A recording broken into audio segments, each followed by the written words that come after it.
अनमोल ने जादुई गुफा के रक्षक की बात पर ध्यान दिया और सोने चांदी को छोड़ दिया। तभी अनमोल को एक संदूक दिखाई दिया जो बहुत ही बड़ा और भारी था। उसने सोचा कि शायद जादुई महल की चाबी इसी संदूक में होगी। वो उसे खोलने लगा, लेकिन वो संदूक उससे नहीं खुला। लेकिन वो संदूक उसके हाथ में आते ही गुफा के दूसरी तरफ का रास्ता खुल गया और गुफा में रोशनी छा गई। ये किस प्रकार की संदूक है? ये जो मुझसे खुल ही नहीं रही। इसके बाहर तो बहुत बड़ा ताला लगा हुआ है। मुबारक हो अनमोल, तुम्हें जादुई महल की चाबी वाली संदूक मिल गई। लेकिन इसका ताला खोलने के लिए तुम्हें आगे जादुई नदी की चुनौती का सामना करना होगा। तभी तुम इस संदूक को खोलकर इसके अंदर से जादुई महल की चाबी निकाल पाओगे। हैं? जादुई नदी की चुनौती? ये क्या है? मुझे इसके बारे में कुछ नहीं पता। जादुई नदी एक ऐसी नदी है जिसमें बहुत सारे खतरे हैं। उस नदी में तुम्हें अपनी बुद्धिमत्ता और साहस का उपयोग करके आगे बढ़ना होगा।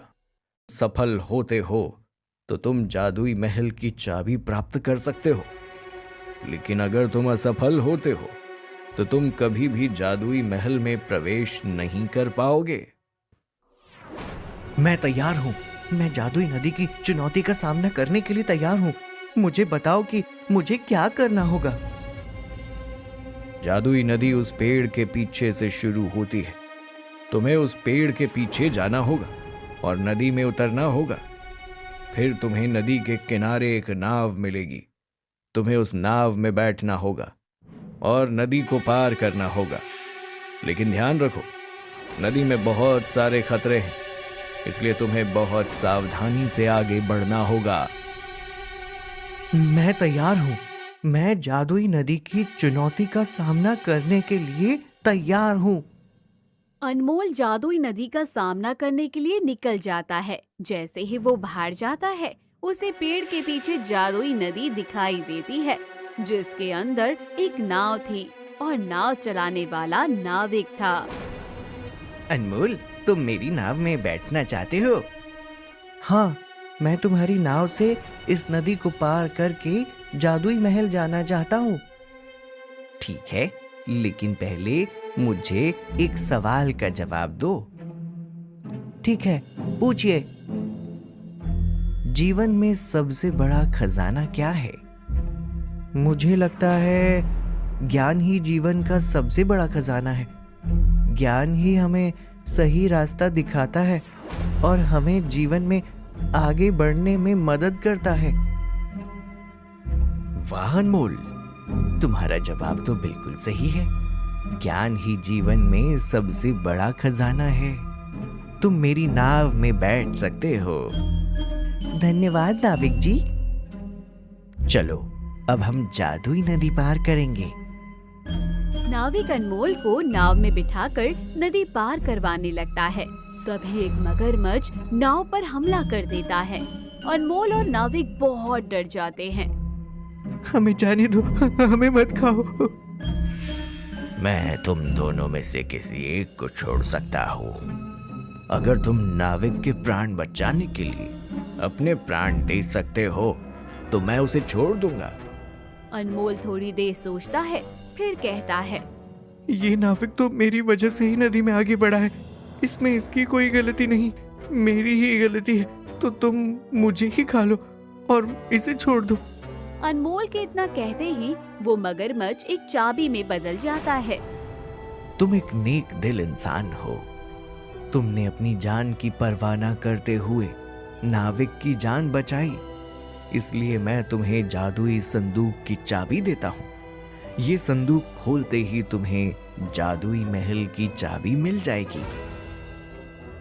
वाह अनमोल, तुमने अपनी जान की परवाह ना करते हुए मेरी जान बचाई। तुम एक बहुत अच्छे ही इंसान हो। मेरी जान बचाने के लिए तुम्हारा शुक्रिया। ये तो मेरा कर्तव्य था नाविक जी। अब चलिए जादुई संदूक को खोलते हैं और जादुई महल की चाबी प्राप्त करते हैं। अनमोल उस चाबी से संदूक को खोलता है और उसके अंदर एक चमकती हुई चाबी दिखाई देती है। अनमोल उस चाबी को लेता है और नाव से उतरता है। सामने ही जादुई महल था जो अपनी सुंदरता और चमक से अनमोल को आकर्षित कर रहा था। अनमोल जादुई महल की ओर बढ़ता है और महल के दरवाजे पर पहुंचता है। वहाँ एक बड़ा सा ताला लगा होता है जिसे अनमोल जादुई महल की चाबी से खोलता है। ताला खुलते ही महल के दरवाजे खुल जाते हैं और अनमोल महल के अंदर जाता है। लेकिन महल बाहर से दिखने में जितना सुंदर था, अंदर से उतना ही डरावना था। महल में अंधेरा छाया हुआ था और जगह जगह मकड़ी के जाले लगे हुए थे। महल के अंदर पहुंचते ही एक चुड़ैल अनमोल को पकड़ लेती है और उसको अपने हाथों में जकड़ लेती है।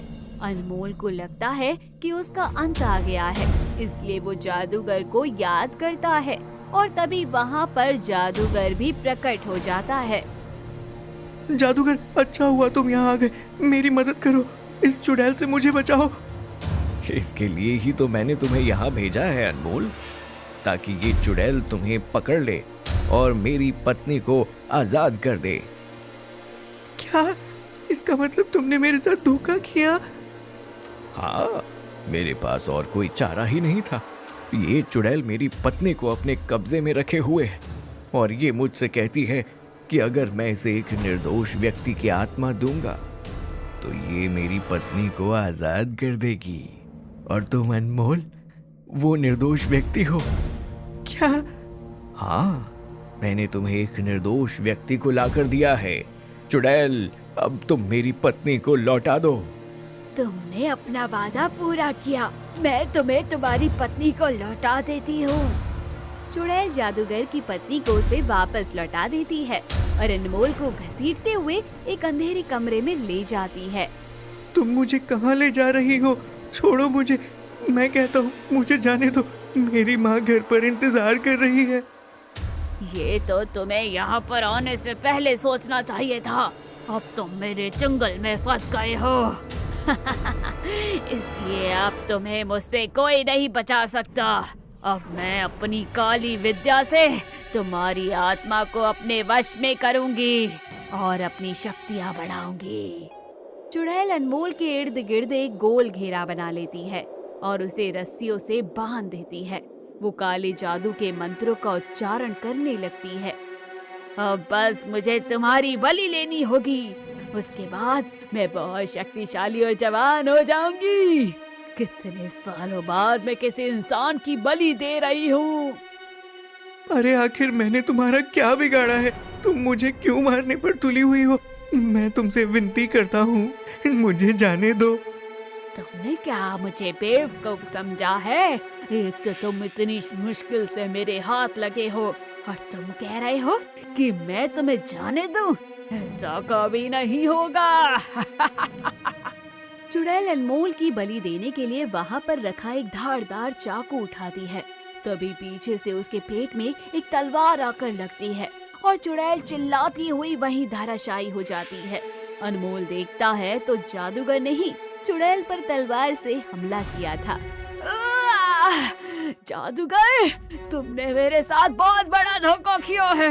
मैं तुम्हें छोड़ूंगी नहीं। अब तुम किसी का कुछ नहीं बिगाड़ सकती।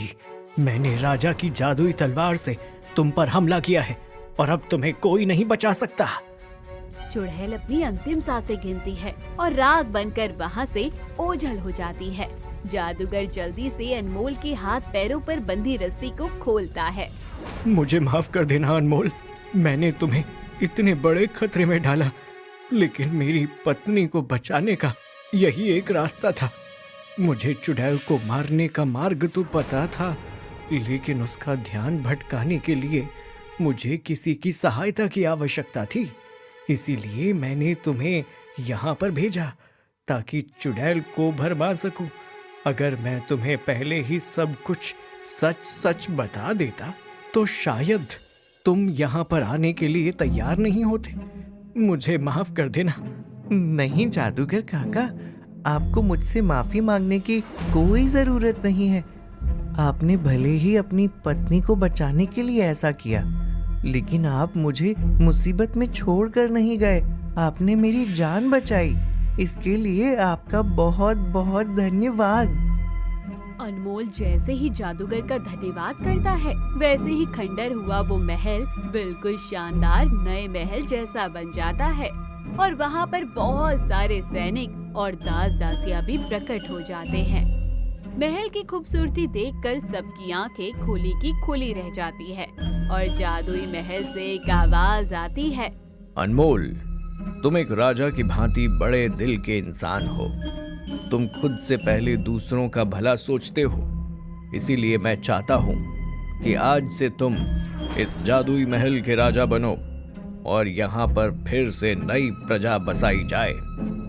चुड़ैल के आतंक ने महल को खंडहर बना दिया था, लेकिन तुमने महल को चुड़ैल के आतंक से मुक्त कर दिया। इसलिए आज से तुम ही इस महल के राजा हो। अनमोल ये बात सुनकर बहुत खुश होता है और गांव जाकर अपनी माँ को सबसे पहले ये बात बताता है और अपनी माँ को लेकर जादुई महल जाता है।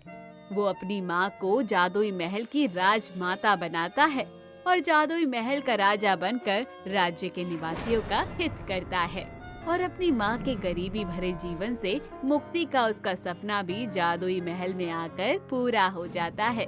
अनमोल के पास अब जादुई महल की जादुई शक्तियाँ थी, जिसके इस्तेमाल से वो लोगों का भला करता है और अपना पूरा जीवन अपनी माँ और लोगों की सेवा में न्योछावर कर देता है। तो दोस्तों, कहानी यही खत्म होती है। कहानी कैसी लगी कमेंट बॉक्स में जरूर बताइए। चैनल को जरूर सब्सक्राइब कीजिए।